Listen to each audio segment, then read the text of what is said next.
الصلاۃ والسلام علیک یا رسول اللہ، الصلاۃ والسلام علیک یا حبیب اللہ۔ بسم اللہ الرحمن الرحیم۔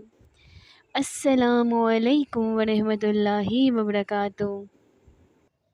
حج کے دنوں میں مکہ میں دور دور سے لوگ حج کرنے آتے تھے۔ یہ حج اسلامی طریقے سے نہیں ہوتا تھا، بلکہ اس میں کفریہ اور شرکیہ باتیں شامل کر لی گئی تھیں۔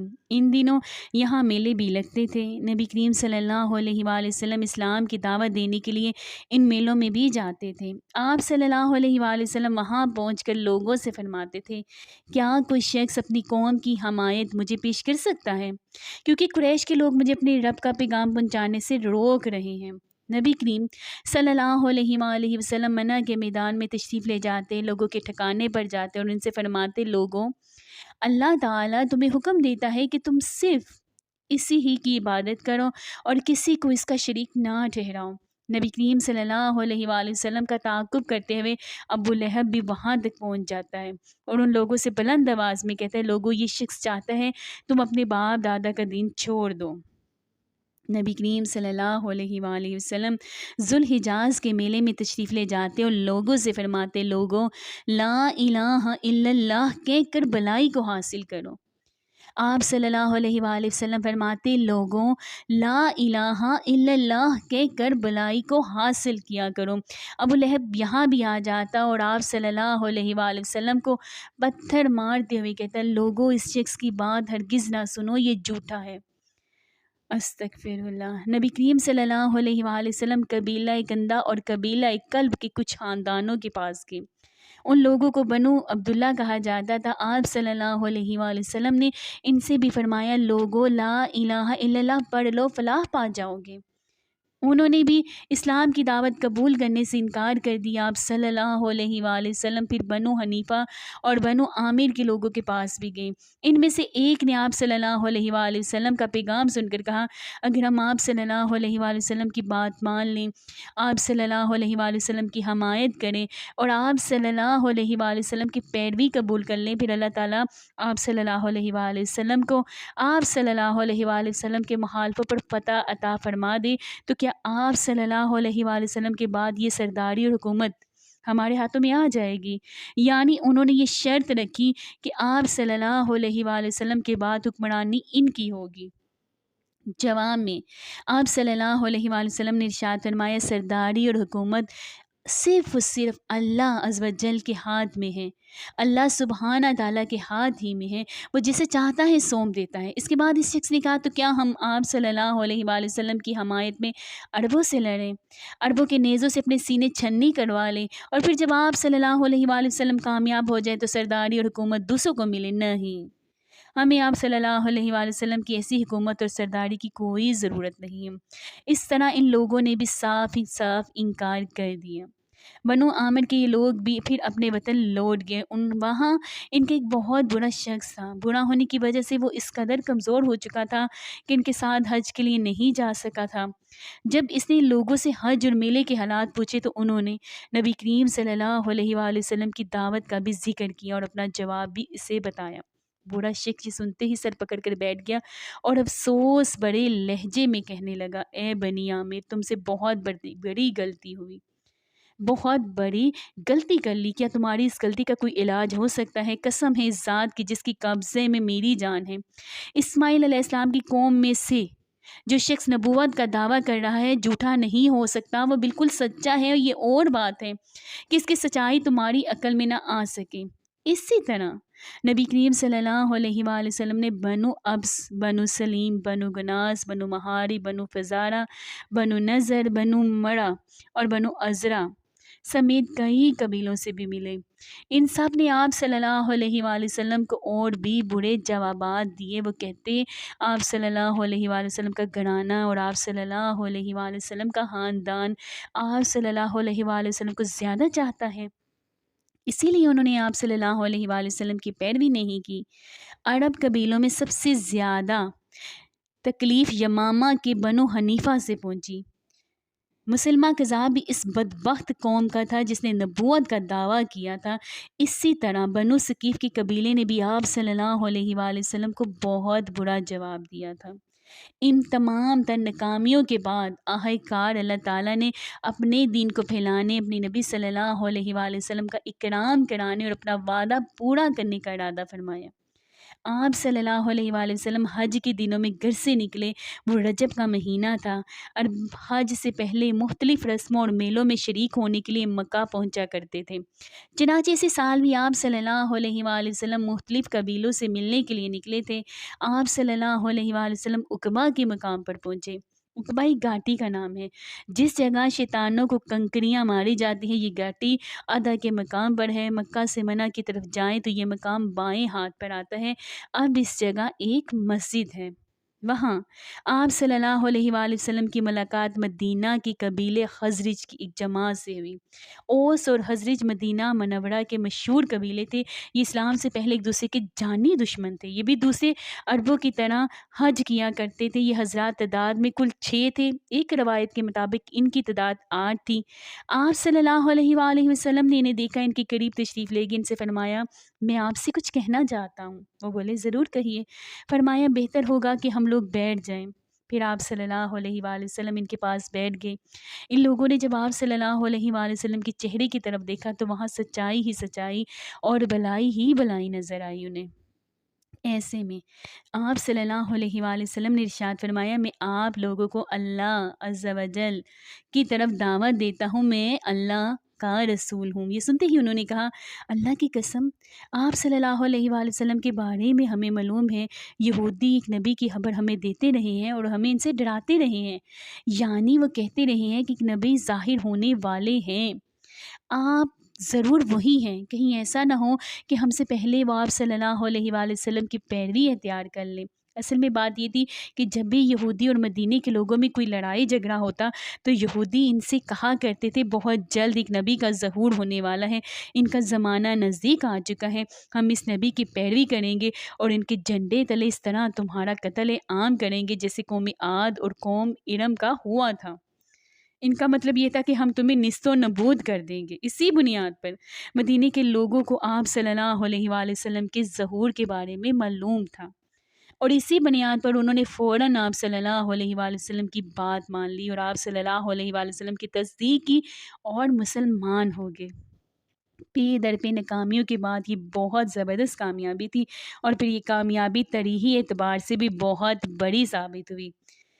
اس بیعت نے تاریخ کے دہاڑے کو موڑ کے رکھ دیا۔ گویا اللہ تعالیٰ نے ان کے ذریعے ایک زبردست خیر کا ارادہ فرمایا تھا۔ اسلام قبول کرتے ہی انہوں نے عرض کیا ہم اپنی قوم اوس اور خزرج کو اس حالت میں چھوڑ کر آئے ہیں کہ ان کے درمیان زبردست جنگ جاری ہے، اس لیے اگر اللہ تعالیٰ آپ کے ذریعے ان سب کو ایک کر دے تو یہ بہت ہی اچھی بات ہوگی۔ اوس اور خزرج 2 سگے بھائیوں کی اولاد تھے، پھر ان میں دشمنی ہو گئی۔ لڑائیوں نے اس قدر طول کھینچا کہ 120 سال تک وہ نسل در نسل لڑتے رہے، قتل پر قتل ہوئے۔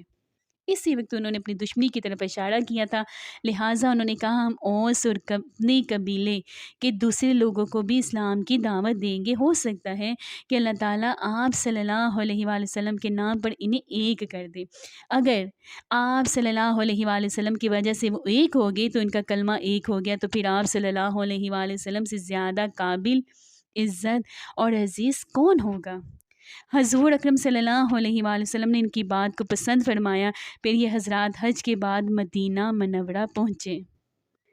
اگلے سال قبیلہ خزرج کے 10 اور قبیلہ اوس کے 2 آدمی مکہ آئے۔ ان میں سے 5 وہ تھے جو پچھلے سال عقبہ میں آپ صلی اللہ علیہ وآلہ وسلم سے مل کر گئے تھے۔ ان لوگوں سے بھی آپ صلی اللہ علیہ وآلہ وسلم نے بیعت لی۔ آپ صلی اللہ علیہ وآلہ وسلم نے ان کے سامنے سورۃ النساء کی آیات تلاوت فرمائی۔ بیعت کے بعد جب یہ لوگ واپس مدینہ منورہ جانے لگے تو آپ صلی اللہ علیہ وآلہ وسلم نے ان کے ساتھ حضرت عبداللہ ابن مکتوم رضی اللہ عنہ کو بھیجا۔ آپ صلی اللہ علیہ وآلہ وسلم نے حضرت ابو مصعب رضی اللہ عنہ بن عمیر کو بھی ان کے ساتھ بھیجا تاکہ وہ نئے مسلمانوں کو دین سکھائیں، قرآن پاک کی تعلیم دیں۔ انہیں قاری کہا جاتا تھا۔ یہ مسلمانوں میں سب سے پہلے آدمی ہیں جنہیں قاری کہا گیا۔ حضرت موسی بن عمیر رضی اللہ عنہ نے وہاں کی مسلمانوں کو نماز پڑھانا شروع کی۔ سب سے پہلا جمعہ بھی انہوں نے ہی پڑھایا۔ جمعے کی نماز اگرچہ مکے میں فرض ہو چکی تھی، لیکن وہاں مشرکین کی وجہ سے مسلمان جمعے کی نماز ادا نہیں کر سکے۔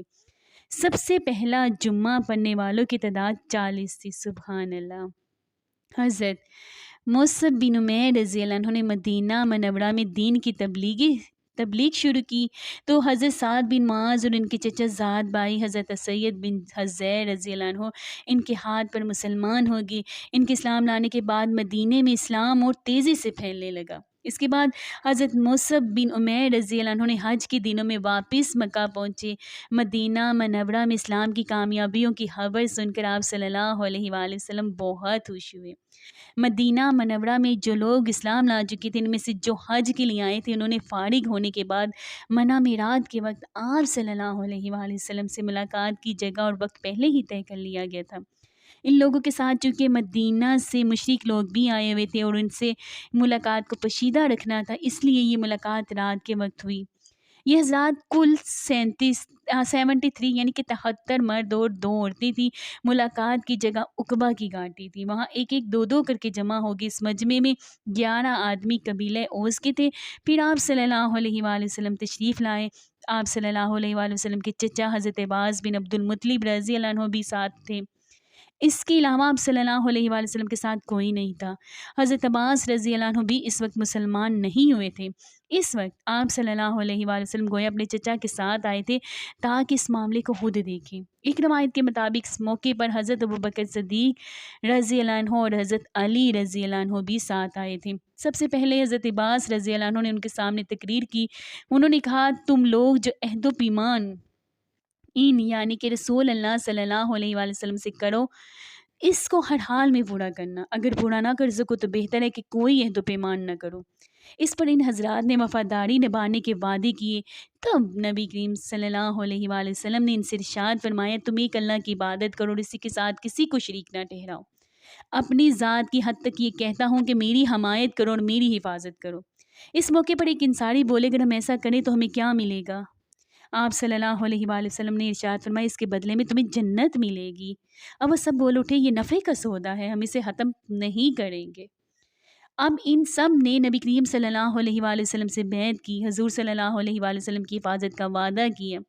حضرت برا بن مرور رضی اللہ عنہ نے کہا، ہم ہر حال میں آپ صلی اللہ علیہ وآلہ وسلم کا ساتھ دیں گے، آپ صلی اللہ علیہ وآلہ وسلم کی حفاظت کریں گے۔ حضرت برا بن مرور رضی اللہ عنہ یہ الفاظ کہہ رہے تھے کہ ابو الحسیم بن التحان رضی اللہ عنہ بول اٹھے، چاہے ہم پیسے کو محتاج ہو جائیں اور چاہے ہمیں قتل کر دیا جائے، ہم ہر قیمت پر آپ صلی اللہ علیہ وآلہ وسلم کا ساتھ دیں گے، ہم ہر قیمت پر آپ صلی اللہ علیہ وآلہ وسلم کو نہیں چھوڑیں گے۔ اس وقت حضرت عباس رضی اللہ عنہ بولے، ذرا آہستہ آواز میں بات کرو، کہیں مشرک آواز نہ سن لے۔ اس موقع پر ابو الحسن رضی اللہ عنہ نے عرض کیا، اللہ کے رسول صلی اللہ علیہ وآلہ وسلم، ہمارے اور یہودیوں کے درمیان کچھ معاہدے ہیں، اب ہم ان کو توڑ رہے ہیں۔ ایسا تو نہیں ہوگا کہ آپ صلی اللہ علیہ وآلہ وسلم ہمیں چھوڑ کر مکہ آ جائیں؟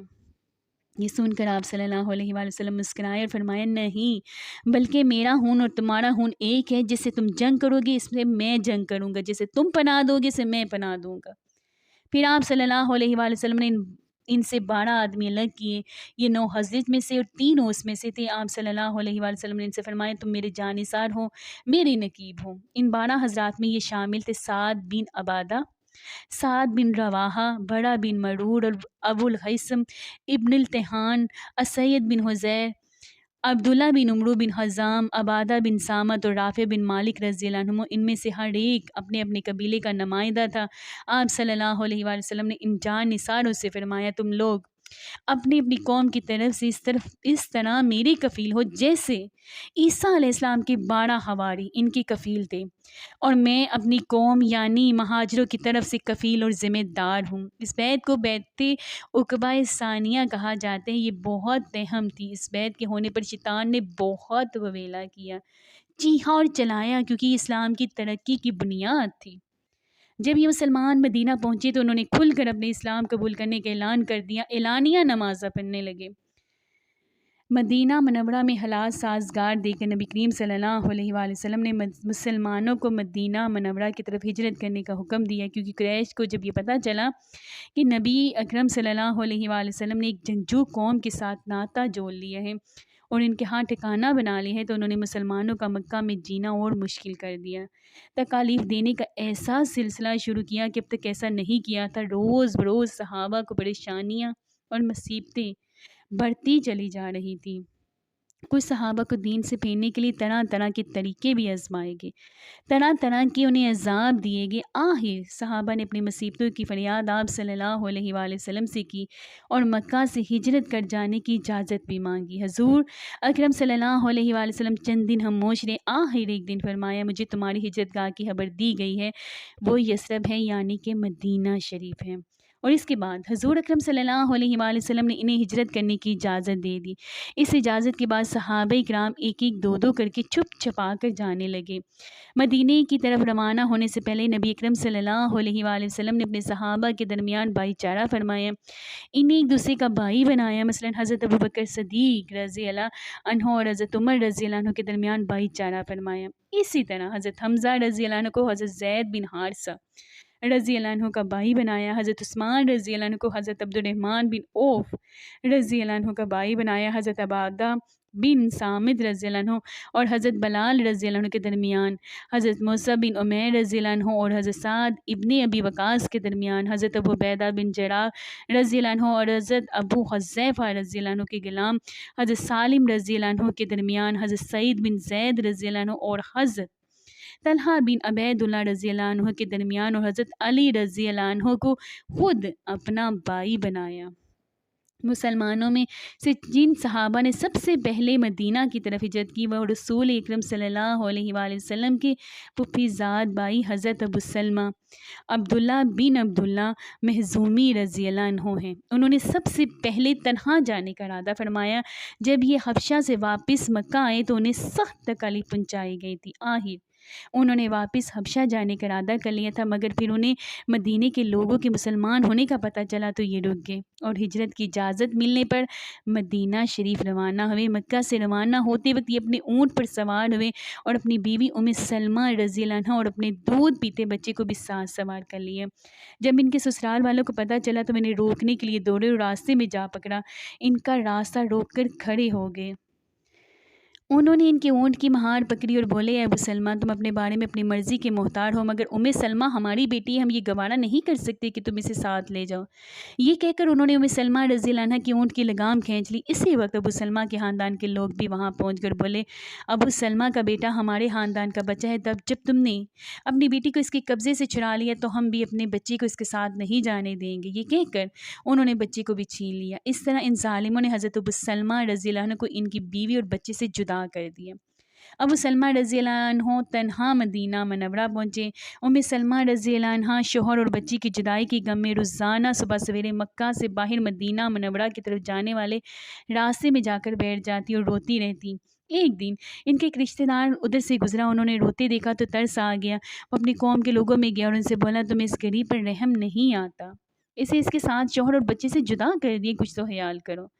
آخر ان کے دل پسیج گئے، انہوں نے ام سلمہ رضی اللہ عنہ کو جانے کی اجازت دے دی۔ یہ خبر سن کر ابو سلمہ رضی اللہ عنہ کے رشتہ داروں نے بچہ ام سلمہ رضی اللہ عنہ کو دے دیا اور انہیں اجازت دے دی کہ بچے کو لے کر مدینہ چلے جائیں۔ اسی طرح انہوں نے مدینہ کی طرف تنہا سفر شروع کیا۔ راستے میں حضرت عثمان بن طلحہ رضی اللہ عنہ ملے۔ یہ اس وقت مسلمان نہیں ہوئے تھے، کعبے کے چابی برادر تھے۔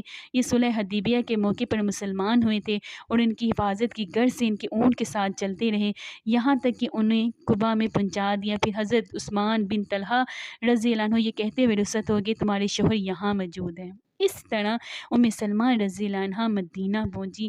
آپ پہلی مہاجر خاتون ہیں جو شوہر کے بغیر مدینہ آئیں۔ حضرت عثمان بن طلحہ رضی اللہ عنہ نے انہیں مدینہ پہنچا کر جو عظیم احسان کیا تھا، اس کی بنیاد پر کہا کرتی تھی، میں نے عثمان بن طلحہ سے زیادہ نیک اور شریف کسی کو نہیں پایا۔ اس کے بعد مکہ سے مسلمانوں کی مدینہ آمد شروع ہوئی۔ صحابہ کرام رضی اللہ عنہ ایک کے بعد ایک آتے رہے۔ ان ساری مسلمان انہیں اپنے گھروں میں ٹھہراتے، ان کی ضروریات کا خیال رکھتے۔ حضرت عمر رضی اللہ عنہ اور عیاش بن ابو ربیہ رضی اللہ عنہ 20 آدمیوں کی قافلے کے ساتھ مدینہ شریف پہنچے۔ حضرت عمر رضی اللہ عنہ کی ہجرت خاص بات یہ ہے کہ مکہ سے چھپ کر نہیں نکلے بلکہ باقاعدہ اعلان کر کے نکلے۔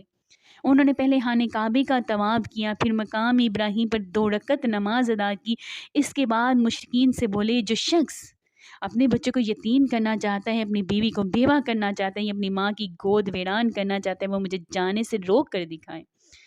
ان کا یہ اعلان سن کر سارے قریش کو سانپ سونگ گیا، کسی نے ان کا پیچھا کرنے کی جرت نہ کی۔ وہ بڑے وقار سے ان سب کے سامنے روانہ ہوئے۔ حضرت ابوبکر صدیق رضی اللہ عنہ بھی ہجرت کی تیاری کر رہے تھے۔ ہجرت سے پہلے وہ آرزو کیا کرتے تھے کہ نبی کرم صلی اللہ علیہ وآلہ وسلم کے ساتھ ہجرت کریں۔ وہ روانگی کی تیاری کر چکے تھے۔ ایک دن حضور نبی کریم صلی اللہ علیہ وآلہ وسلم نے ان سے فرمایا، ابوبکر جلدی نہ کرو، امید ہے مجھے بھی اجازت ملنے والی ہے۔ چنانچہ حضرت ابوبکر صدیق رضی اللہ عنہ رک گئے اور انہوں نے ہجرت کے لیے 2 اونٹنیاں تیار کر رکھی تھی۔ انہوں نے ان دونوں کو 800 درہم میں خریدا تھا اور انہیں 4 ماہ سے کھلا پلا رہے تھے۔ ادھر مشرکین نے جب یہ دیکھا کہ مسلمان مدینہ شریف ہجرت کرتے جا رہے ہیں اور مدینے کے رہنے والے بڑے جنگجو ہیں، وہاں مسلمان روز بروز طاقت پکڑتے چلے جاتے ہیں، تو انہیں خوف محسوس ہوا کہ اللہ کے رسول بھی کہیں مدینہ نہ چلے جائیں اور وہاں انصار کے ساتھ مل کر ہمارے خلاف جنگ کی تیاری نہ کرنے لگے۔ تو وہ سب جمع ہوئے اور سوچنے لگے کہ کیا قدم اٹھائیں۔ یہ قریش دارالندوہ میں جمع ہوئے۔ دارالندوہ ان کے مشورہ کرنے کی جگہ تھی۔ یہ پہلے پختہ مکان تھا جو مکہ میں تعمیر ہوا۔ قریش کی اس مشورے میں شیطان بھی شریک ہوا۔ وہ انسانی شکل میں آئے اور ایک بوڑھے کے روپ میں تھا، سبز رنگ کی چادر اوڑھے ہوئے تھا۔ وہ دروازے پر آ کر ٹھہر گیا اور اسے دیکھ کر لوگوں نے پوچھا، آپ کون بزرگ ہیں؟ اس نے کہا، میں نجد کا سردار ہوں۔ آپ لوگ جس گھر سے یہاں جمع ہوئے ہیں، میں بھی اسی بارے میں سن کر آیا ہوں تاکہ لوگوں کی باتیں سنوں اور ہو سکے تو کوئی مفید مشورہ بھی دوں۔ اس پر قریشیوں نے اسے اندر بلا لیا۔ اب انہوں نے مشورہ شروع کیا۔ ان میں سے کوئی بولا، اس شخص یعنی رسول اکرم صلی اللہ علیہ وآلہ وسلم کا معاملہ تم دیکھ ہی چکے ہو۔ اللہ کی قسم اب ہر وقت اس بات کا خطرہ ہے کہ یہ اپنے نئے اور اجنبی مددگاروں کے ساتھ مل کر ہم پر حملہ کرے گا، لہٰذا مشورہ کر کے اس بارے میں کوئی ایک بات طے کر لو۔ وہاں موجود ایک شخص ابو البختری بن ہشام نے کہا، اسے بیڑیاں پہنا کر ایک کوٹری میں بند کر دو اور اس کے بعد کچھ عرصے تک انتظار کرو تاکہ اس کی بھی وہی حالت ہو جائے جو اس جیسے شاعروں کی ہو چکی ہے اور یہ بھی انہی کی طرح موت کا شکار ہو جائے۔ استغفر اللہ۔ اس پر شیطان نے کہا، ہرگز نہیں، یہ رائے بالکل غلط ہے۔ یہ خبر اس کے ساتھیوں تک پہنچ جائے گی، وہ تم پر حملہ کر دیں گے اور اپنے ساتھی کو نکال کر لے جائیں گے۔ اس وقت تمہیں پچھتانا پڑے گا، لہٰذا کوئی اور ترکیب سوچو۔ اب ان میں بحث شروع ہو گئی۔ اسود بن ربیہ نے کہا، ہم اسے یہاں سے نکال کر جلا وطن کر دیتے ہیں، پھر یہ ہماری طرف سے کہیں بھی چلا جائے۔ اس پر نجدی یعنی شیطان نے کہا، یہ رائے بھی غلط ہے، تم دیکھتے نہیں ہو کہ اس کی باتیں کس قدر خوبصورت ہے، کتنی میٹھی ہیں۔ وہ اپنی کلام سنا کر لوگوں کے دلوں کو مو لیتے ہیں۔ اللہ کی قسم اگر تم نے اسے جلا وطن کر دیا تمہیں امن نہیں ملے گا، یہ کہیں بھی جا کر لوگوں کے دلوں کو مو لے گا، پھر تم پر حملہ آور ہوگا اور تمہاری یہ ساری سرداری چھین لے گا، لہٰذا کوئی اور بات سوچو۔ اس پر ابو جہل نے کہا، میری ایک ہی رائے ہے اور اس سے بہتر کوئی رائے نہیں ہو سکتی۔ سب نے کہا، وہ کیا ہے؟ ابو جہل نے کہا، آپ لوگ ہر خاندان اور ہر قبیلے کا ایک ایک بہادر اور طاقتور نوجوان لیں، ہر ایک کو ایک ایک تلوار دیں، ان سب کو محمد پر حملہ کرنے کے لیے صبح سویرے بھیجیں صلی اللہ علیہ وآلہ وسلم۔ وہ سب ایک ساتھ اس پر اپنی تلواروں کا ایک بھرپور وار کریں، اس طرح اسے قتل کر دیں گے۔ اس سے ہوگا یہ کہ اس کے قتل میں سارے قبیلے شامل ہو جائیں گے، لہٰذا محمد صلی اللہ علیہ وآلہ وسلم کے خاندان والوں میں اتنی طاقت نہیں ہوگی کہ وہ ان سب سے جنگ کریں، لہٰذا وہ خون بہا یعنی فدیے کی رقم لینے پر آمادہ ہو جائیں گے اور ہم انہیں دے بھی دیں گے۔ اس پر شیطان خوش ہو کر بولا، ہاں یہ ہے اعلیٰ رائے، میرے خیال میں اس سے اچھی رائے کوئی اور ہو ہی نہیں سکتی۔ چنانچہ اس رائے کو سب نے منظور کر لیا۔ اللہ تعالیٰ نے فوراً جبرائیل امین علیہ السلام کو حضور اکرم صلی اللہ علیہ وآلہ وسلم کے پاس بھیج دیا۔ انہوں نے عرض کیا، آپ صلی اللہ علیہ وآلہ وسلم روزانہ جس بستر پر سوتے ہیں آج اس پر نہ سوئیں۔ اس کے بعد انہوں نے مشرکین کی سازش کی خبر دی۔ چنانچہ سورہ انفال کی آیت 30 میں آتا ہے ترجمہ، اور اس واقعے کا بھی ذکر کیجیے جب کافی لوگ آپ کی نسبت بری بری تدبیریں سوچ رہے تھے کہ آیا آپ صلی اللہ علیہ وآلہ وسلم کو قید کر لیں یا قتل کر ڈالیں یا جلا وطن کر دیں، اور اپنی تدبیریں کر رہے تھے اور اللہ اپنی تدبیر کر رہا تھا، اور سب سے مضبوط تدبیر والا اللہ ہے۔ گرچہ جب رات ایک تہائی گزر گئی تو مشرکین کا ٹولنا حضور اکرم صلی اللہ علیہ وآلہ وسلم کے گھر تک پہنچ کر چھپ گیا۔ وہ انتظار کرنے لگا کہ کب آپ صلی اللہ علیہ وآلہ وسلم سوئیں اور سب یکدم ان پر حملہ کر دے، اور ان کفار کی تعداد 100 تھی۔ ادھر حضور نبی کریم صلی اللہ علیہ وآلہ وسلم نے حضرت علی رضی اللہ عنہ سے فرمایا تم میرے بستر پر سو جاؤ اور میری یمنی چادر اول لو۔ پھر آپ صلی اللہ علیہ وآلہ وسلم نے حضرت علی رضی اللہ عنہ کو تسلی دیتے ہوئے فرمایا تمہارے ساتھ کوئی ناخوشگوار واقعہ پیش نہیں آئے گا۔ مشرکوں کی جس گروہ نے آپ صلی اللہ علیہ وآلہ وسلم کے گھر کو گھیر رکھا تھا، ان میں حکیم بن ابو العاص، عقبہ بن ابی معیط اور نصر بن حارث، سید بن حلف، زمع ابن اسود اور ابو جہل بھی شامل تھے۔ ابو جہل اس وقت دبی آواز میں اپنے ساتھیوں سے کہہ رہا تھا، محمد صلی اللہ علیہ وآلہ وسلم کہتے ہیں کہ اگر تم اس کے دین کو قبول کر لو تو تمہیں عرب و عجم کی بادشاہت مل جائے گی، اور مرنے کے بعد تمہیں دوبارہ زندگی عطا کی جائے گی، اور وہاں تمہارے لیے ایسی جنتیں ہوں گی، ایسے بغات ہوں گے جیسے اردن کے بغات ہیں، لیکن اگر تم میری پیروی نہیں کرو گے تو تم سب تباہ ہو جاؤ گے، مرنے کے بعد دوبارہ زندہ کیے جاؤ گے تو تمہارے لیے وہاں جہنم کی آگ تیار ہوگی، اس میں تمہیں جلایا جائے گا۔ نبی اکرم صلی اللہ علیہ وآلہ وسلم نے اس کے یہ الفاظ سن لی اور آپ یہ کہتے ہوئے گھر سے نکلے، ہاں میں یقیناً یہ بات کہتا ہوں۔ اس کے بعد آپ صلی اللہ علیہ وآلہ وسلم نے اپنی مٹھی میں کچھ مٹی اٹھائی اور یہ آیت تلاوت فرمائی، ترجمہ یاسین، قسم ہے حکمت والے قرآن کی، بے شک آپ صلی اللہ علیہ وآلہ وسلم پیغمبروں کے گھروں میں سے ہیں، سیدھے راستے پر ہیں، یہ قرآن زبردست اللہ مہربان کی طرف سے نازل کیا گیا ہے تاکہ آپ پہلے تو ایسے لوگوں کو ڈرائیں جن کے باپ دادا نہیں ڈرائے گے، سو اسی سے یہ بے خبر ہیں، ان میں سے اکثر لوگوں پر بات ثابت ہو چکی ہیں، سو یہ لوگ ایمان نہیں لائیں گے۔ ہم نے ان کی گردنوں میں توق ڈال دی ہیں، پھر وہ تھوڑیوں تک اڑ گئے ہیں جس سے ان کے سر اوپر کو اٹھ گئے ہیں، اور ہم نے ایک آڑ ان کے سامنے کر دی ہے اور ایک آڑ ان کے پیچھے کر دی ہے جس سے ہم نے انہیں ہر طرف سے گھیر لیا ہے، سو وہ دیکھ نہیں سکتے۔ یہ سورہ یاسین کی آیات 1 تا 9 کا ترجمہ ہے۔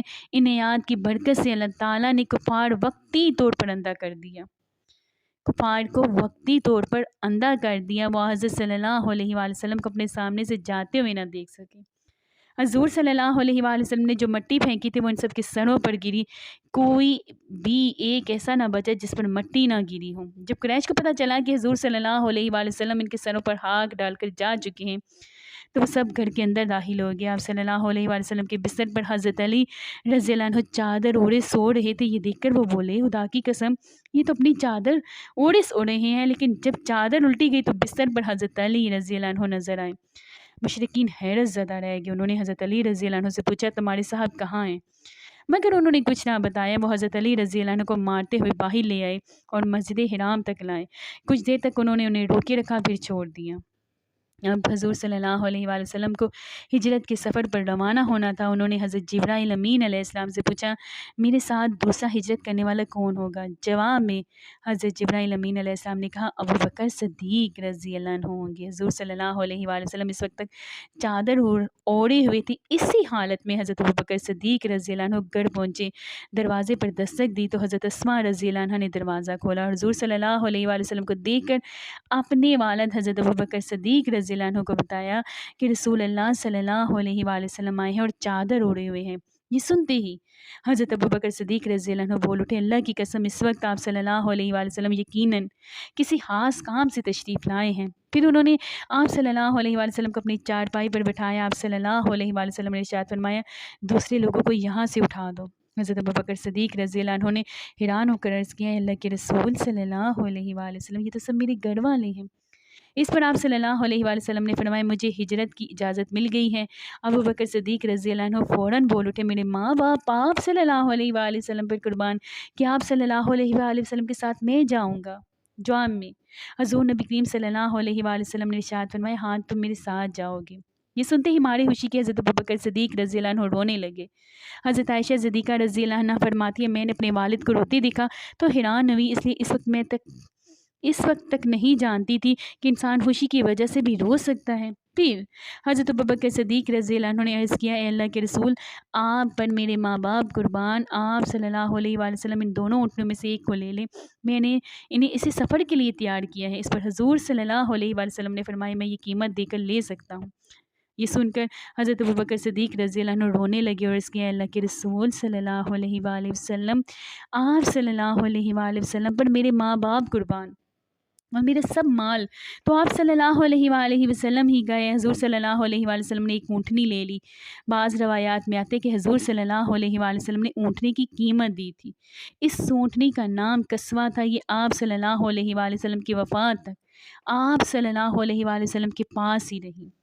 حضرت ابوبکر صدیق رضی اللہ عنہ کی خلافت میں اس کی موت واقع ہوئی۔ سیدہ عائشہ صدیقہ رضی اللہ عنہ فرماتی میں نے ان دونوں اونٹنیوں کو جلدی سفر کے لیے تیار کیا، چمڑے کی ایک تھیلی میں کھانے پینے کا سامان رکھ دیا۔ حضرت اسماء رضی اللہ عنہ نے اپنی چادر پھاڑ کر اس کے ایک حصے سے ناشتے کی تھیلی باندھ دی اور دوسرے حصے سے انہوں نے پانی کے برتن کا منہ بند کر دیا۔ اس پر حضرت صلی اللہ علیہ وآلہ وسلم نے ارشاد فرمایا، اللہ تمہاری سونے کے بدلے جنت میں 2 اونٹنیاں دے گا۔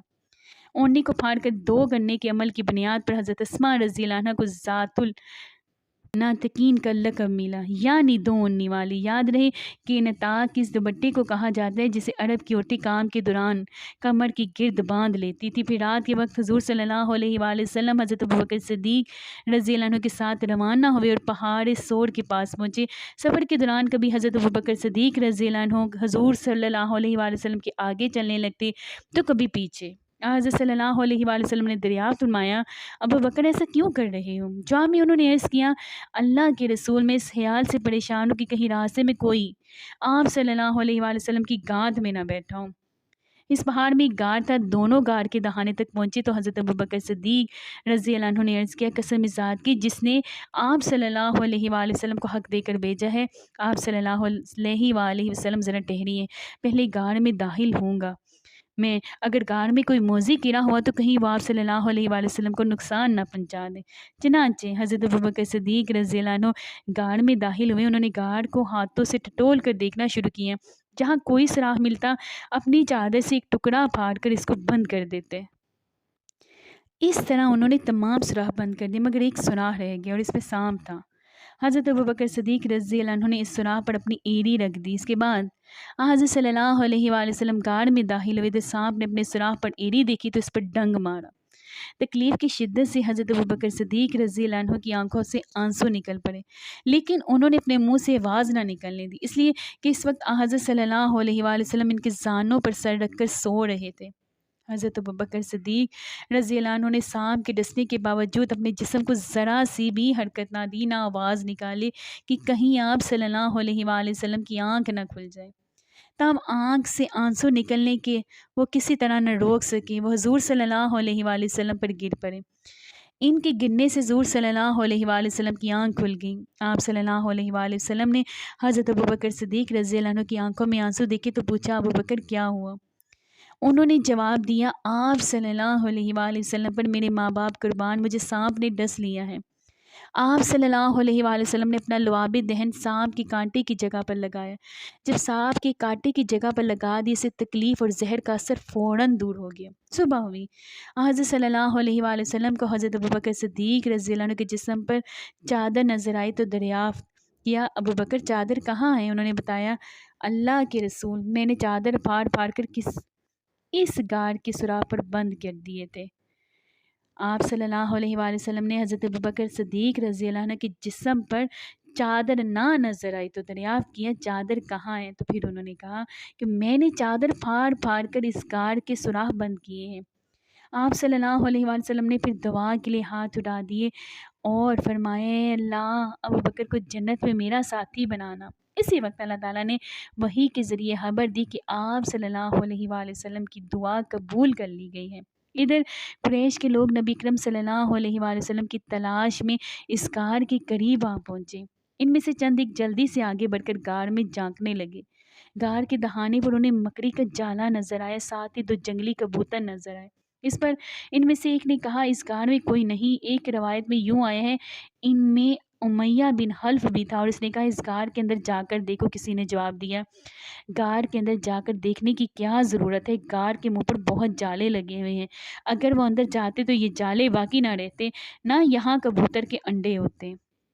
حضرت ابوبکر صدیق رضی اللہ عنہ نے جب ان لوگوں کو غار کے دہانے پر دیکھا تو آپ صلی اللہ علیہ وآلہ وسلم رو پڑے اور دبی آواز میں بولے، اللہ کی قسم، میں اپنی جان کے لیے نہیں روتا، میں تو اس لیے روتا ہوں کہ کہیں یہ لوگ آپ صلی اللہ علیہ وآلہ وسلم کو تکلیف نہ پہنچائے۔ اس پر نبی کرم صلی اللہ علیہ وآلہ وسلم نے ارشاد فرمایا، ابو بکر غم نہ کرو، اللہ سبحانہ تعالیٰ ہمارے ساتھ ہے۔ اسی وقت اللہ تعالیٰ نے حضرت ابو بکر صدیق رضی اللہ عنہ کے دل کو سکون بخش دیا۔ ان حالات میں ابو بکر صدیق رضی اللہ عنہ کو پیاس محسوس ہوئی۔ انہوں نے آج صلی اللہ علیہ وآلہ وسلم سے اس کا ذکر کیا تو آپ صلی اللہ علیہ وآلہ وسلم نے ارشاد فرمایا، اس غار کے درمیان میں جاؤ اور پانی پی لو۔ حضرت صدیق ابو بکر رضی اللہ عنہ اٹھ کر غار کے درمیان میں پہنچے۔ وہاں انہیں اتنا بہترین پانی ملا کہ شہد سے زیادہ میٹھا، دودھ سے زیادہ سفید اور مشک سے زیادہ خوشبو والا تھا۔ انہوں نے اس میں سے پانی پیا۔ جب وہ واپس آئے تو نبی کریم صلی اللہ علیہ وآلہ وسلم نے ان سے فرمایا، اللہ تعالیٰ نے جنت کی نہروں کے نگران فرشتے کو حکم فرمایا کہ اس غار کے درمیان میں جنت الفردوس ایک چشمہ جاری کر دیں تاکہ تو اس میں سے پانی پی سکو۔ یہ سن کر حضرت ابوبکر صدیق رضی اللہ عنہ حیران ہوئے، عرض کیا کہ اللہ کے نزدیک میرا اتنا مقام ہے؟ آپ صلی اللہ علیہ وآلہ وسلم نے ارشاد فرمایا، ہاں بلکہ اے ابوبکر اس سے بھی زیادہ ہے۔ قسم ہے ذات کی جس نے مجھے حق کے پیغام کے ساتھ نبی بنا کر بھیجا، وہ شخص جو تم سے بغض رکھے جنت میں داخل نہیں ہو سکے گا اور نہ ہی وہ جنت میں داخل ہوگا۔ گرس قریش مایوس ہو کر غار ثور سے ہٹ آئے اور ساحلی علاقوں کی طرف چلے گئے۔ ساتھ ہی انہوں نے اعلان کر دیا، جو شخص محمد صلی اللہ علیہ وآلہ وسلم یا ابو بکر رضی اللہ عنہ کو گرفتار کرے یا قتل کرے اسے 100 اونٹ انعام میں دیے جائیں گے۔ آپ صلی اللہ علیہ وآلہ وسلم اور حضرت ابو بکر صدیق رضی اللہ عنہ اس غار میں 3 دن تک رہے۔ اس دوران ان کے پاس حضرت ابو بکر صدیق رضی اللہ عنہ کے بیٹے عبداللہ رضی اللہ عنہ بھی آتے جاتے رہے۔ یہ سب کم عمر تھے مگر حالات کو سمجھتے تھے۔ اندھیرا پھیلنے کے بعد یہ غار میں آ جاتے اور منہ دیر فجر کے وقت وہاں سے واپس آ جاتے۔ اسی قریش یہ حال کرتے کہ انہوں نے رات اپنے گھر میں گزاری۔ اسی طرح قریش کے درمیان دن بھر جو باتیں ہوتی ہیں ان کو سنتے اور شام کو نبی کریم صلی اللہ علیہ وآلہ وسلم کے پاس پہنچ کر بتا دیتے۔ اللہ اکبر۔ حضرت ابوبکر صدیق رضی اللہ عنہ کے غلام حضرت عامر بن فہیرہ رضی اللہ عنہ تھے۔ یہ پہلے طفیل نامی ایک شخص کے غلام تھے۔ جب یہ اسلام لے آئے تو طفیل نے ان پر ظلم ڈھانا شروع کیا۔ اس پر حضرت ابوبکر صدیق رضی اللہ عنہ نے انہیں خرید کر آزاد کر دیا۔ یہ حضرت ابوبکر صدیق رضی اللہ عنہ کی بکریاں چرایا کرتے تھے۔ یہ بھی ان دنوں غار تک آتے جاتے رہے۔ شام کے وقت اپنی لکڑیاں لے کر وہاں پہنچ جاتے اور رات کو وہیں رہتے۔ صبح منہ اندھیرے حضرت عبداللہ رضی اللہ عنہ کے جانے کے بعد یہ بھی وہاں سے اپنی بکریاں اسی راستے سے واپس لاتے تاکہ ان کے قدموں کے نشانات مٹ جائیں۔ ان 3 راتوں تک ان کا برابر یہی معمول رہا۔ یہ ایسا حضرت ابوبکر صدیق رضی اللہ عنہ کی ہدایت پر کرتے تھے۔ حضرت عبداللہ رضی اللہ عنہ کو بھی حضرت ابوبکر صدیق رضی اللہ عنہ نے یہی حکم دیا کہ وہ دن بھر قریش کی باتیں سنا کریں، شام کو انہیں بتایا کریں۔ عامر بن فہیرہ رضی اللہ عنہ کو بھی ہدایت تھی کہ دن بھر بکریاں چرایا کریں اور شام کو غار میں ان کا دودھ پہنچایا کریں۔ حضرت ابوبکر صدیق رضی اللہ عنہ کی بیٹی اسماء رضی اللہ عنہا بھی شام کے وقت ان کے لیے کھانا پہنچایا کرتی تھی۔ ان 3 کے علاوہ اس غار کا پتہ کسی کو نہیں تھا۔ 3 دن اور رات گزرنے پر حضرت صلی اللہ علیہ وآلہ وسلم نے حضرت اسماء رضی اللہ عنہ سے فرمایا، اب تم علی کے پاس جاؤ، انہیں غار کے بارے میں بتا دو اور ان سے کہو کہ وہ کسی رہبر کا انتظام کر دیں۔ آج رات کا کچھ پہر گزرنے کے بعد وہ رہبر یہاں آ جائے۔ چنانچہ حضرت اسماء رضی اللہ عنہ سیدھا حضرت علی رضی اللہ عنہ کے پاس آئیں۔ انہیں آپ صلی اللہ علیہ وآلہ وسلم کا پیغام دیا۔ حضرت علی رضی اللہ عنہ نے فوراً اجرت کا ایک راہبر کا انتظام کیا۔ اس کا نام عریقت بن عبداللہ اللیثی تھا۔ یہ رہبر رات کے وقت وہاں پہنچا۔ نبی کریم صلی اللہ علیہ وآلہ وسلم نے جو ہی اونٹ کی بلبلانے کی آواز سنی، آپ فوراً ابوبکر صدیق رضی اللہ عنہ کے ساتھ غار سے نکل آئے اور رہبر کو پہچان لیا۔ آپ صلی اللہ علیہ وآلہ وسلم اور حضرت ابوبکر صدیق رضی اللہ عنہ اونٹوں پر سوار ہو گئے۔ سفر میں حضرت ابوبکر صدیق رضی اللہ عنہ نے اپنے بیٹے عبداللہ رضی اللہ عنہ کے ذریعے اپنے گھر سے وہ رقم بھی منگوا لی تھی جو وہاں موجود تھی۔ یہ رقم 4-5 ہزار درہم تھی۔ جب صدیق اکبر رضی اللہ عنہ مسلمان ہوئے تھے تو ان کے پاس 40-50 ہزار درہم موجود تھے۔ گویا یہ تمام دولت انہوں نے اللہ کے راستے میں خرچ کر دی تھی۔ جاتے وقت بھی گھر میں جو کچھ تھا منگوا لیا۔ ان کے والد ابو کہانہ رضی اللہ عنہ اس وقت تک مسلمان نہیں ہوئے تھے۔ ان کی بینائی ختم ہو گئی تھی۔ وہ گھر آئے تو اپنی پوتی حضرت اسماء رضی اللہ عنہا سے کہنے لگے، میرا خیال ہے وہ بکر اپنی اور اپنے مال کی وجہ سے تمہیں مصیبت میں ڈال گئے ہیں۔ مطلب یہ تھا کہ جاتے ہوئے سارے پیسے لے گئے ہیں۔ یہ سن کر حضرت اسماء رضی اللہ عنہا نے کہا، نہیں بابا، وہ ہمارے لیے بڑی خیر و برکت چھوڑ گئے ہیں۔ حضرت اسماء رضی اللہ عنہا کہتی ہے، اس کے بعد میں نے کچھ کنکر ایک تھیلی میں ڈالے اور ان کو طاق میں رکھ دیا۔ اس میں میرے والد اپنے پیسے رکھتے تھے، پھر اس تھیلی پر کپڑا ڈال دیا اور اپنے دادا کا ہاتھ ان پر رکھتے ہوئے میں نے کہا یہ دیکھیے روپیے یہاں رکھے ہیں۔ ابو کہانہ رضی اللہ عنہ نے اپنا ہاتھ رکھ کر محسوس کیا اور بولے اگر وہ یہ مال تمہارے لیے چھوڑ گئے تب فکر کی کوئی بات نہیں، یہ تمہارے لیے کافی ہے۔ حالانکہ حقیقت یہ تھی کہ والد صاحب ہمارے لیے کچھ بھی نہیں چھوڑ گئے تھے۔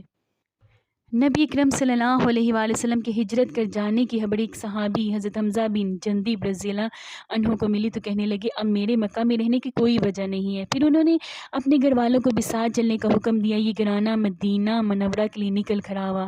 اب بھی تنعیم کے مقام تک پہنچا تھا کہ حضرت حمزہ رضی اللہ عنہ انتقال کر گئے۔ اس موقع پر اللہ تعالیٰ نے سورۃ النساء میں یہ آیت نازل فرمایا جو شخص اپنے گھر سے اس نیت سے نکل کھڑا ہوا کہ اللہ اور رسول کی طرف ہجرت کرے گا پھر اسے موت آ پکڑے تب بھی اس کا ثواب اللہ تعالیٰ کے ذمہ ثابت ہو گیا، اور اللہ بڑی مغفرت کرنے والے ہیں، بڑی رحمت کرنے والے ہیں۔ حضور نبی کریم صلی اللہ علیہ وآلہ وسلم نے ایک مرتبہ حضرت حسان بن ثابت رضی اللہ عنہ سے فرمایا حسان کیا تم نے ابو بکر کے بارے میں کوئی شعر کہا؟ انہوں نے عرض کیا جی ہاں۔ آپ صلی اللہ علیہ وآلہ وسلم نے ارشاد فرمایا سناؤ میں سننا چاہتا ہوں۔ حضرت حسان بن ثابت رضی اللہ عنہ بہت بڑے شاعر تھے، ان کی شاعر رسول کا خطاب بھی ملا ہے۔ حضور اکرم صلی اللہ علیہ وآلہ وسلم کی فرمائش پر انہوں نے جو 2 شعر سنائے ان کا ترجمہ یہ ہے کہ حضرت ابو بکر صدیق جو 2 میں کے دوسرے تھے اس بلند و بالا گاڑ میں تھے، اور جب وہ پہاڑ پر پہنچ گئے تو دشمن نے ان کے گرد چکر لگائے۔ یہ حضرت صلی اللہ علیہ وآلہ وسلم کے عاشق زار تھے جیسا کہ ایک دنیا جانتی ہے، اور اس عشق رسول میں ان کا کوئی ثانی یا برابر نہیں تھا۔ یہ شعر سن کر نبی کریم صلی اللہ علیہ وآلہ وسلم مسکرانے لگے، یہاں تک کہ آپ صلی اللہ علیہ وآلہ وسلم کے دانت مبارک نظر آئے۔ پھر ارشاد فرمایا تم نے سچ کہا حسان، وہ ایسے ہی ہیں جیسا کہ تم نے کہا، وہ گاڑ والے کے نزدیک یعنی میرے نزدیک سب سے زیادہ پیارے ہیں، کوئی دوسرا شخص ان کی برابری نہیں کر سکتا۔ حضرت ابو دردہ رضی اللہ عنہ فرماتے ہیں ایک روز نبی کریم صلی اللہ علیہ وآلہ وسلم نے مجھے ابو بکر صدیق رضی اللہ عنہ سے آگے چلتے دیکھا تو ارشاد فرمایا اے ابو دردہ یہ کیا تم اس شخص سے آگے چلتے ہو جو دنیا اور آخرت میں تم سے افضل ہے؟ قسم ہے ذات کی جس کے قبضے میں میری جان ہے، انبیاء مرسلین کے بعد ابو بکر سے زیادہ افضل آدمی پر نہ کبھی سورج طلوع ہوا اور نہ غروب ہوا۔ حضرت عبداللہ بن عمرو بن عاص رضی اللہ عنہما سے روایت ہے کہ میں نے رسول اکرم صلی اللہ علیہ وآلہ وسلم کو یہ فرماتے ہوئے سنا، میرے پاس جبرائیل امین علیہ السلام آئے اور کہنے لگے کہ اللہ تعالیٰ آپ صلی اللہ علیہ وآلہ وسلم کو حکم دیتا ہے کہ آپ حضرت ابو بکر سے مشورہ کیجئے۔ حضرت انس رضی اللہ عنہ سے روایت ہے کہ رسول اللہ صلی اللہ علیہ وآلہ وسلم نے ارشاد فرمایا میری امت پر ابو بکر کی محبت واجب ہے۔ یہ چند احادیث حضرت ابو بکر رضی اللہ عنہ کی شان میں اس لیے نقل کر دی گئی کہ وہ نبی کریم صلی اللہ علیہ وآلہ وسلم کی ہجرت کے ساتھی تھے، اور یہ عظیم اعزاز ہے غار سے نکل کر حضور اقدس صلی اللہ علیہ وآلہ وسلم اور حضرت ابو بکر صدیق رضی اللہ عنہ اونٹوں پر سوار ہوئے اور رہبر کے ساتھ سفر شروع کیا۔ حضرت عامر بن فہیر رضی اللہ عنہ بھی حضرت ابو بکر صدیق رضی اللہ عنہ کے ساتھ اسی اونٹ پر سوار تھے۔ غرض یہ مختصر سا قافلہ روانہ ہوا۔ رہبر انہیں ساحل سمندر کے راستے سے لے کر جا رہا تھا۔ راستے میں کوئی ملتا اور ابو بکر صدیق رضی اللہ عنہ سے پوچھتا یہ تمہارے ساتھ کون ہے؟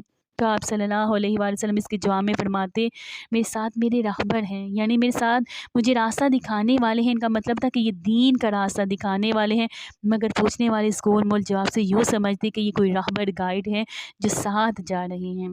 حضرت ابو بکر صدیق رضی اللہ عنہ کے اس طرح جواب دینے کی وجہ یہ تھی کہ نبی کریم صلی اللہ علیہ وآلہ وسلم نے انہیں ہدایت دی تھی کہ لوگ میرے پاس سے ٹالتے رہنا، یعنی اگر کوئی میرے بارے میں پوچھے تو تم یہی یعنی ذو معنی گول مول جواب دینا، کیونکہ نبی کے لیے کسی صورت میں جھوٹ بولنا مناسب نہیں، چاہے کسی بھی لحاظ سے ہو۔ چنانچہ جو شخص بھی آپ صلی اللہ علیہ وآلہ وسلم کے بارے میں سوال کرتا رہا، حضرت ابو بکر صدیق رضی اللہ عنہ یہی جواب دیتے رہ گئے کہ ابو بکر صدیق رضی اللہ عنہ وہی راستوں سے اکثر تجارت کے لیے جاتے رہتے تھے، انہیں اکثر لوگ جانتے تھے، ان سے کسی نے یہ نہیں پوچھا کہ آپ کون ہیں۔ ادھر قریش کے 100 اونٹنیوں کا اعلان کیا تھا۔ یہ اعلان سراقہ بن مالک رضی اللہ عنہ نے بھی سنا جو اس وقت تک ایمان نہیں لائے تھے۔ سراقہ رضی اللہ عنہ خود اپنی کہانی الفاظ سے سناتے ہیں، میں نے یہ اعلان سنا ہی تھا کہ میرے پاس ساحلی بستی کا ایک آدمی آیا، اس نے کہا اے سراقہ میں نے کچھ لوگوں کو ساحل کے قریب جاتے دیکھا اور میرا خیال ہے کہ وہ محمد صلی اللہ علیہ وآلہ وسلم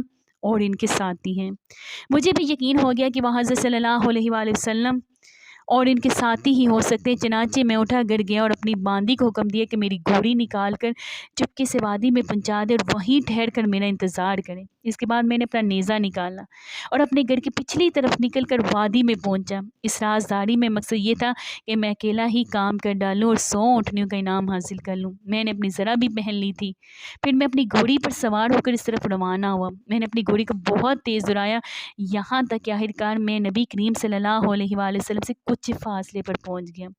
لیکن اسی وقت میری گھوڑی کو ٹھوکر لگی، وہ منہ کے بل نیچے گری، میں بھی نیچے گرا۔ پھر گھوڑی اٹھ کر ہنہنانے لگی۔ میں اٹھا، میرے ترکش میں فال کے تیر تھے، یہ وہ تیر تھے جن سے عرب کے لوگ فال نکالتے تھے۔ ان میں سے کسی تیر پر لکھا ہوتا تھا کہ کرو اور کسی پر لکھا ہوتا تھا نہ کرو۔ میں نے ان میں سے ایک تیر لیا اور فال نکالی، یعنی میں جاننا چاہتا تھا یہ کام کروں یا نہ کروں۔ فال میں انکار نکلا، یعنی یہ کام نہ کرو، لیکن یہ بات میری مرضی کے خلاف تھی۔ میں 100 اونٹنیوں کا انعام حاصل کرنا چاہتا تھا۔ نا والا تیر نکلنے کے باوجود میں گھوڑی پر سوار ہو کر آگے بڑھا، یہاں تک کہ اب حضرت صلی اللہ علیہ وآلہ وسلم کے بہت قریب پہنچ گیا، جو کہ اس وقت قرآن کریم کی تلاوت کر رہے تھے اور پیچھے مڑ کر نہیں دیکھ رہے تھے۔ البتہ حضرت ابوبکر صدیق رضی اللہ عنہ مڑ مڑ کر بار بار دیکھ رہے تھے۔ اس وقت میری گھوڑی کی اگلی دونوں ٹانگیں گھٹنوں تک زمین میں دھس گئیں، حالانکہ وہاں زمین سخت اور پتھریلی تھی۔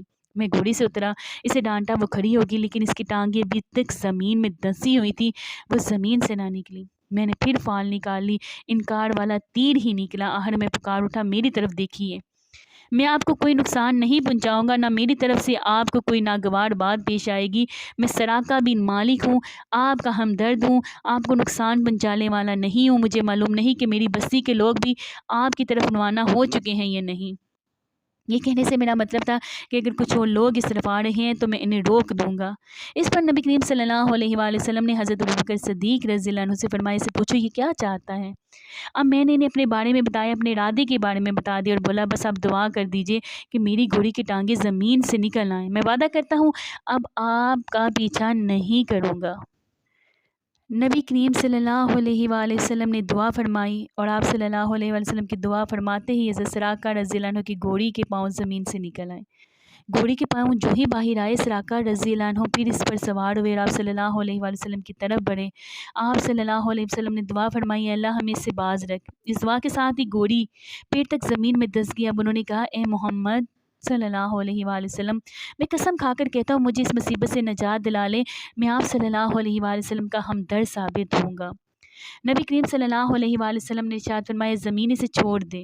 یہ فرمانا تھا کہ ان کی گھوڑی زمین سے نکل آئی۔ بعض تفاسیر میں لکھا ہے کہ سراقہ رضی اللہ عنہ نے 7 مرتبہ وعدہ خلافی کی، ہر بار ایسا ہی ہوا۔ بعض روایات میں ہے کہ ایسا 3 بار ہوا۔ آخر حضرت سراقہ رضی اللہ عنہ سمجھ گئے تھے کہ اب آپ صلی اللہ علیہ وآلہ وسلم تک نہیں پہنچ سکتے، چنانچہ انہوں نے کہا، میں اب آپ کا پیچھا نہیں کروں گا، آپ میرے سامان میں سے کچھ لینا چاہیں تو لے لیں، سفر میں آپ صلی اللہ علیہ وآلہ وسلم کی کام آئے گا۔ حضور صلی اللہ علیہ وآلہ وسلم نے ان سے کچھ لینے سے انکار کر دیا، کچھ بھی نہ لیا اور فرمایا، تم بس اپنے آپ کو روکے رکھو اور کسی کو ہم تک نہ آنے دو۔ آپ صلی اللہ علیہ وآلہ وسلم نے سراقہ رضی اللہ عنہ سے یہ بھی فرمایا، ہے سراقہ اس وقت تمہارا کیا حال ہوگا جب تمہیں کسریٰ کی کنگن پہنائے جائیں گے۔ سراقہ رضی اللہ عنہ نے یہ سن کر حیران ہوئے اور بولا، آپ صلی اللہ علیہ وسلم نے کیا فرمایا، کسریٰ کے بادشاہ کی کنگن مجھے پہنائے جائیں گے؟ ارشاد فرمایا، ہاں ایسا ہی ہوگا۔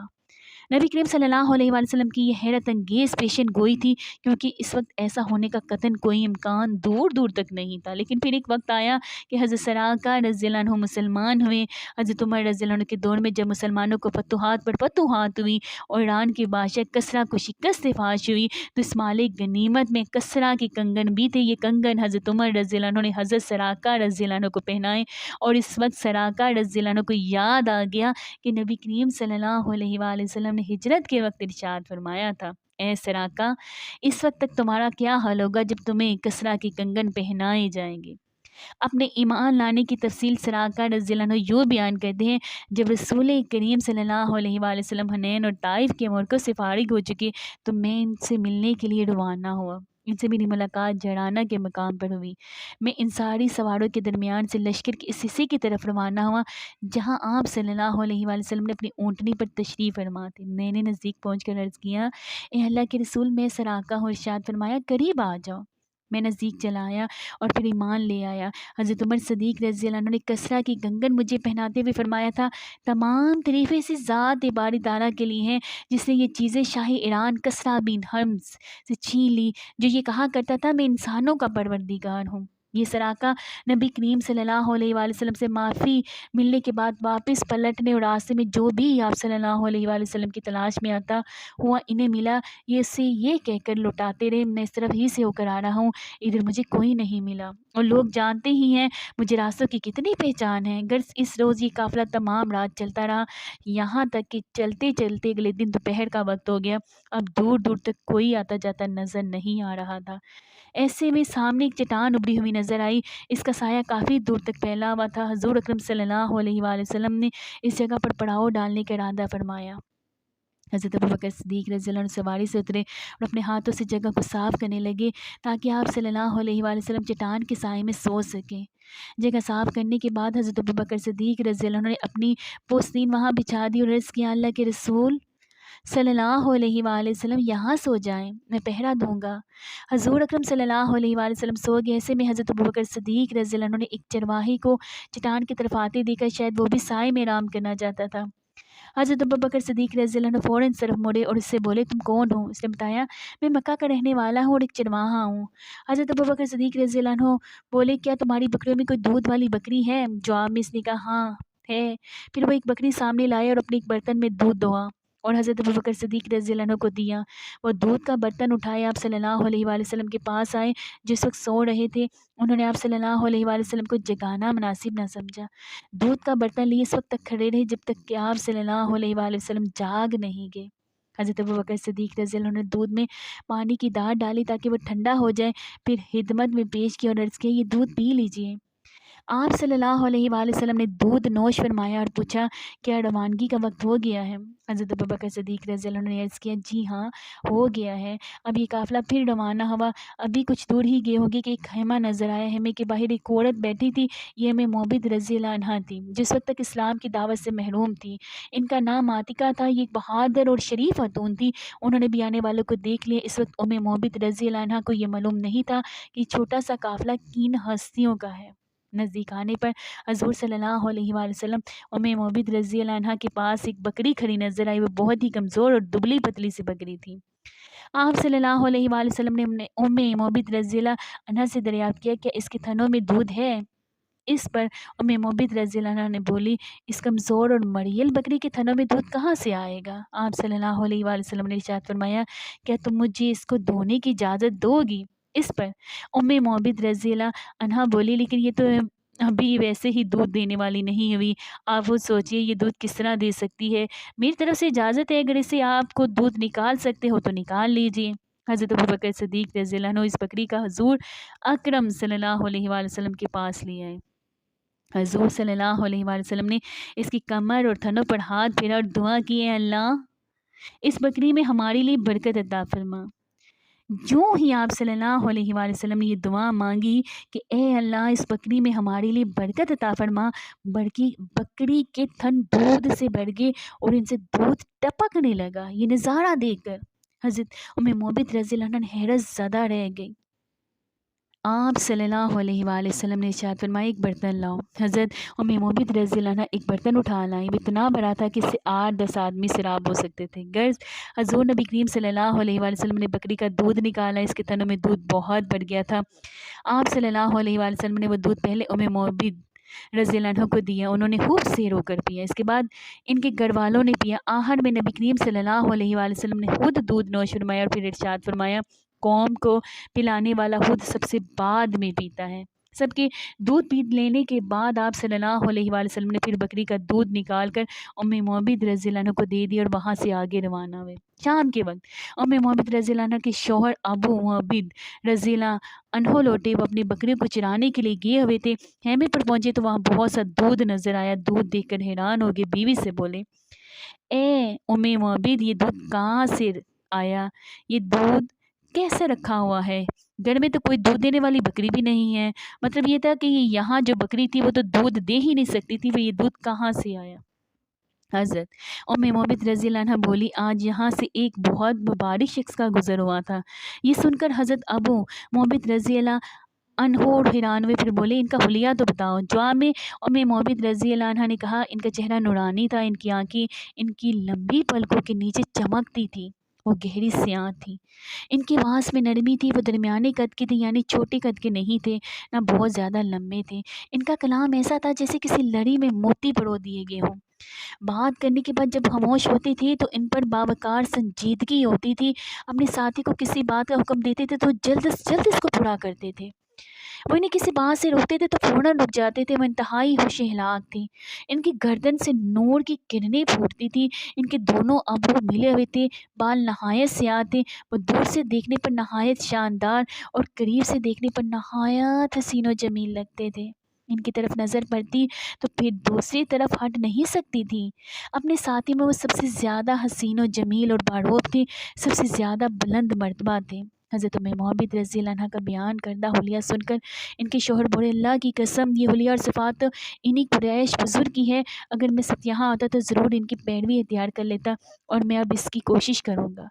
چنانچہ روایات میں آتے ہے کہ حضرت مومد اور حضرت معبد رضی اللہ عنہما ہجرت کر کے مدینہ منورہ آئے تھے اور انہوں نے اسلام قبول کیا تھا۔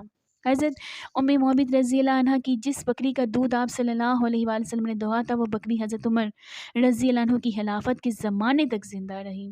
ادھر مکہ میں جب قریش کو نبی کریم صلی اللہ علیہ وآلہ وسلم کا کچھ پتہ نہ چلا تو وہ لوگ حضرت ابوبکر صدیق رضی اللہ عنہ کے دروازے پر آئے، ان میں ابو جہل بھی تھا، دروازے پر دستک دی تھی تو حضرت ابوبکر صدیق رضی اللہ عنہ کی بڑی بیٹی اسما رضی اللہ عنہ باہر نکلی۔ ابو جہل نے پوچھا تمہارے والد کہاں ہیں؟ وہ بولی مجھے نہیں معلوم۔ یہ سن کر ابو جہل نے ایک زوردار تھپڑ مارا، تھپڑ سے ان کی کان کی بالی ٹوٹ کر گر گئی۔ اس پر بھی حضرت اسما رضی اللہ عنہ نے انہیں کچھ نہ بتایا، ابو جہل اور اس کے ساتھی بڑبڑاتے ہوئے ناکام لوٹ گئے۔ ادھر مدینہ منورہ کے مسلمانوں کی یہ خبر ملی کہ اللہ کے رسول مکہ معظمہ سے ہجرت کر کے مدینہ منورہ کی طرف چل پڑے ہیں تو وہ اور بے چین ہو گئے، انتظار کرنا ان کے لیے مشکل ہو گیا۔ روزانہ صبح سویرے اپنے گھروں سے نکل پڑتے اور ہرا کے مقام تک آ جاتے جو مدینہ منورہ کے باہر ایک پتھریلی زمین ہے۔ جب دوپہر ہو جاتی اور دھوپ میں تیزی آ جاتی تو مایوس ہو کر واپس لوٹ آتے۔ پھر ایک دن ایسا ہوا مدینہ شریف کے لوگ گھروں سے مقام ہرا تک آئے، جب کافی دیر ہوگی اور دو میں تیزی آ گئی تو وہ پھر واپس لوٹنے لگے۔ ایسے میں ایک یہودی ہرا کے ایک اونچے ٹیلے پر چڑھا، اسے مکہ کی طرف سے کچھ سفید لباس والے آتے دکھائی دیے۔ اس قافلے سے اٹھنے والی گرد سے نکل کر جب نبی کریم صلی اللہ علیہ وآلہ وسلم واضح طور پر نظر آئے تو وہ یہودی پکار اٹھا اے گروہ عرب، جن کا تمہیں انتظار تھا وہ لوگ آ گئے۔ یہ الفاظ سنتے ہی مسلمان واپس دوڑے اور ہرا کے مقام پر پہنچ گئے۔ انہوں نے حضور اقدس صلی اللہ علیہ وآلہ وسلم اور ان کے ساتھی کو ایک درخت کے سائے میں آرام کرتے پایا۔ ایک روایت میں ہے کہ 500 سے کچھ زائد انصاریوں نے آپ صلی اللہ علیہ وآلہ وسلم کا استقبال کیا۔ وہاں سے چل کر حضور نبی کریم صلی اللہ علیہ وآلہ وسلم کے بعد تشریف لائے۔ اس روز پیر کا دن تھا۔ آپ صلی اللہ علیہ وآلہ وسلم نے قبیلہ بنی عمرو بن عوف کی ایک شخص کلثوم بن معدم رضی اللہ عنہ کے گھر قیام فرمایا۔ بنی عمرو کا یہ گھرانہ قبیلہ اوس میں سے تھا۔ ان کے بارے میں روایت ملتی ہے کہ آپ صلی اللہ علیہ وآلہ وسلم کے مدینہ منورہ تشریف لانے سے پہلے ہی مسلمان ہو گئے تھے۔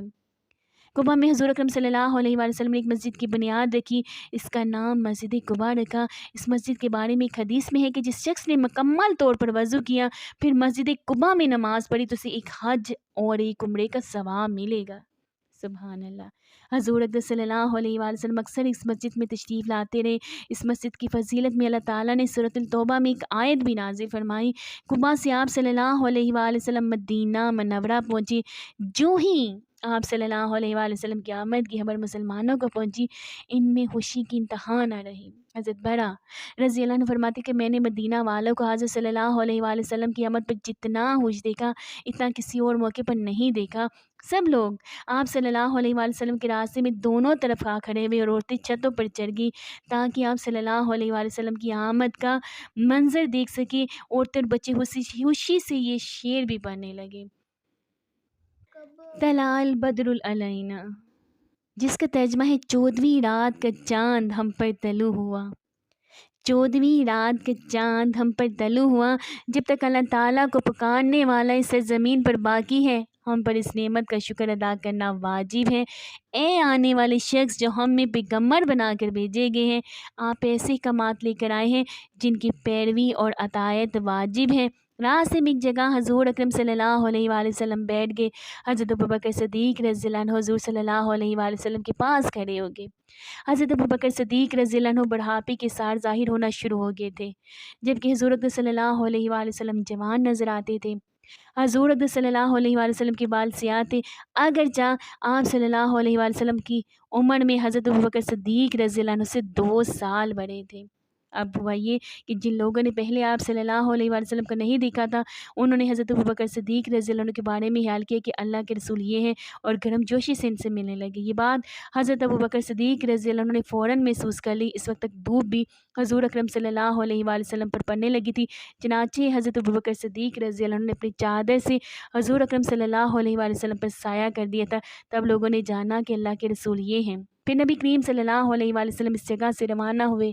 آپ صلی اللہ علیہ وسلم اونٹنی پر سوار تھے اور ساتھ ساتھ بہت سے لوگ چل رہے تھے۔ ان میں سے کچھ سوار تھے، کچھ پیدل تھے۔ اس وقت مدینہ منورہ کے لوگوں کی زبان پر یہ الفاظ تھے: اللہ اکبر، رسول اللہ صلی اللہ علیہ وآلہ وسلم تشریف لے آئے ہیں۔ راستے میں آپ صلی اللہ علیہ وسلم کی خوشی میں حبشیوں نے نیزہ بازی کی کمالات اور کرتب بھی دکھائے۔ ایسے میں ایک شخص نے پوچھا: اے اللہ کے رسول صلی اللہ علیہ وآلہ وسلم، آپ صلی اللہ علیہ وآلہ وسلم جو یہاں سے آگے تشریف لے جا رہے ہیں، تو کیا ہمارے گھروں سے بہتر کوئی گھر چاہتے ہیں؟ اس کے جواب میں آپ صلی اللہ علیہ وآلہ وسلم نے ارشاد فرمایا: مجھے ایک ایسی بستی میں رہنے کا حکم دیا گیا ہے جو دوسری بستیوں کو کھا لے گی۔ اس کا مطلب یہ تھا کہ دوسری بستیوں کے لوگوں پر اثر انداز ہو جائے گی یا دوسری بستیوں کو فتح کر لے گی۔ یہ جواب سن کر لوگوں نے نبی کریم صلی اللہ علیہ وآلہ وسلم کی اونٹنی کا راستہ چھوڑ دیا۔ اس بستی کے بارے میں سب کو بعد میں معلوم ہو گیا کہ وہ مدینہ منورہ ہے۔ مدینہ منورہ کا پہلا نام یثرب تھا۔ یثرب ایک شخص کا نام تھا، وہ حضرت نوح علیہ السلام کی اولاد میں سے تھا۔ مدینہ منورہ نبی کریم صلی اللہ علیہ وآلہ وسلم کی آمد جمعے کے روز ہوئی، چنانچہ اس روز پہلا جمعہ پڑھایا گیا۔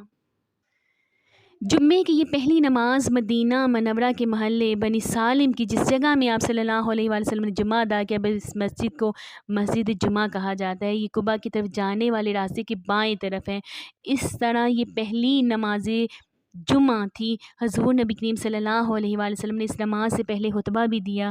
اس پہلے خطبے میں جو کچھ ارشاد فرمایا، اس کو کچھ صحیح تھا: بس جو شخص اپنے آپ کو جہنم کی آگ سے بچانا چاہتا ہے تو ضرور بچا لے، چاہے وہ آدھے چوہارے کے برابر ہی کیوں نہ ہو۔ جسے کچھ بھی نہ آتا ہو وہ کلمہ طیبہ کو لازم کر لے، کیونکہ نیکی کا ثواب دگنا سے لے کر 700 گنا تک ملتا ہے۔ اور سلام ہو اللہ کے رسول پر اور اللہ کی رحمت اور برکت ہو۔ نماز جمعہ ادا کرنے کے بعد نبی کریم صلی اللہ علیہ وآلہ وسلم مدینہ منورہ جانے کے لیے اپنی اونٹنی پر سوار ہوئے اور اس کی لگام ڈھیلی چھوڑ دی، یعنی اسے اپنی مرضی سے چلنے کی اجازت دی۔ اونٹنی نے پہلے دائیں اور بائیں دیکھا، جیسے چلنے سے پہلے فیصلہ کر رہی ہو کہ کس سمت میں جانا ہے۔ ایسے میں بنی سالم کے لوگوں نے، یعنی جن کے محلے میں جمعے کی نماز ادا کی گئی تھی، نے عرض کی: اے اللہ کے رسول صلی اللہ علیہ وآلہ وسلم، آپ صلی اللہ علیہ وآلہ وسلم ہمارے یہاں قیام فرمائیے۔ یہاں لوگوں کی تعداد زیادہ تھی، یہاں آپ صلی اللہ علیہ وسلم کی پوری حفاظت ہوگی۔ یہاں دولت بھی ہے، ہمارے پاس ہتھیار بھی ہیں، ہمارے پاس بغاوت بھی ہیں، اور زندگی کی ضرورت کی سب چیزیں موجود ہیں۔ آپ صلی اللہ علیہ وسلم ان کی بات سن کر مسکرائے، ان کا شکریہ ادا کیا اور فرمایا: میری اونٹنی کا راستہ چھوڑ دو، یہ جہاں جانا چاہے اسے جانے دو، کیونکہ یہ مامور ہے۔ مطلب یہ تھا کہ اللہ تعالیٰ کے حکم سے اونٹنی خود چلے گی اور اس اپنی منزل معلوم ہے۔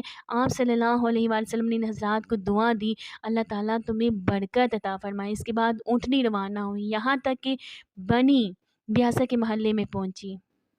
یہاں کے لوگوں نے بھی آپ صلی اللہ علیہ وآلہ وسلم سے درخواست کی کہ ان کے ہاں ٹھہرے۔ آپ صلی اللہ علیہ وآلہ وسلم نے انہیں بھی وہی جواب دیا جو بنی سالم کو دیا تھا۔ اسی طرح بنی سعدہ کے علاقے سے گزرے ان حضرات نے بھی یہی درخواست کی۔ آپ صلی اللہ علیہ وآلہ وسلم نے یہی جواب فرمایا۔ اونٹنی آگے بڑھی، اب یہ بنی عدی کے محلے میں داخل ہوئی۔ یہاں آپ صلی اللہ علیہ وآلہ وسلم کے دادا عبد المطلب کی ننیال تھی۔ ان لوگوں نے عرض کیا: ہم آپ صلی اللہ علیہ وآلہ وسلم کے ننیال والے ہیں، اس لیے یہاں کیا فرمائیے۔ یہاں آپ صلی اللہ علیہ وسلم کی رشتہ داری بھی ہے، ہم تعداد میں بھی بہت ہیں، آپ صلی اللہ علیہ وآلہ وسلم کی حفاظت بھی بڑھ چڑھ کر کریں گے۔ پھر یہ کہہ کر ہم آپ صلی اللہ علیہ وسلم کے رشتہ دار بھی ہیں، سو ہمیں چھوڑ کر نہ جائیں۔ آپ صلی اللہ علیہ وآلہ وسلم نے انہیں بھی وہی جواب دیا کہ یہ اونٹنی مامور ہے، اسے اپنی منزل معلوم ہے۔